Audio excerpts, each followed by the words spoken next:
Hello, my name is Philip Marris. I'm the CEO of Marris Consulting. I'd like to talk to you about critical chain project management. The basic logic is if we think back to how we plan a traditional project, let's say we've got 3 stages, we're developing a product, for instance, and we've got the proof of concept, the prototype, and the pre-series. Well, we go and see the person in charge of the proof of concept. We say, I've got this new product. How long is it going to take you to do the proof of concept? Okay, so they look out the window, they think of it, and they say 4 months. Okay. And then you go to the next person, you say, if I bring you the proof of concept of this new product on the 15th of September, how long do you think it will take you to do the prototype? They look out the window, think back to the last project and say, okay, I can commit to having it done in 16 months. And on to the last part, and same thing, the person commits to 12 months. Okay? And off we go. And what happens is that's the plan, and the project finishes very late. And according to the theory of constraints, according to critical chain, that's because we killed the project just by what I just did.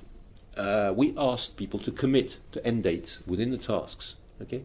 And theory of constraints in general says beware of local optimums. Think about the big picture, the global optimum, and the only thing that matters here is when it's going to be finished. If you do that and you go back to the same people, but you don't ask exactly the same question, you say, on average, if you worked in good conditions, how long would it take for you to do that task? Okay? It's an average, so you can be, half the time, you can be late. If you do this, what happens is that on average the time estimates of the tasks is reduced by about 50%, right? So the 4 months becomes just 2 months. Okay?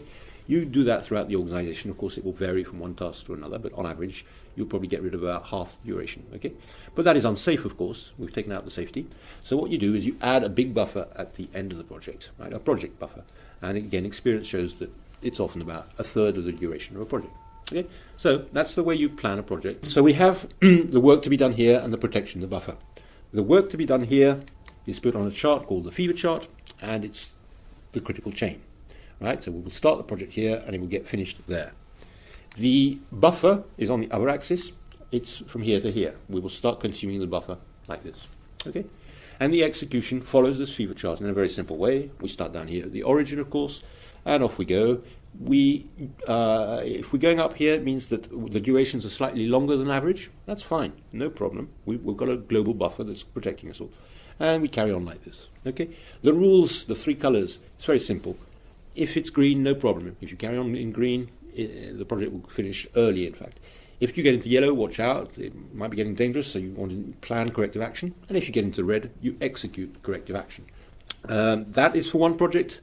Exactly the same idea can be applied to a whole portfolio of projects. You get, again, a fever chart where all the different projects are on the chart. This is typically what a portfolio fever chart looks like if you've tuned the system correctly. About 3/4 to 85% of your projects will be in the green, not requiring any management attention.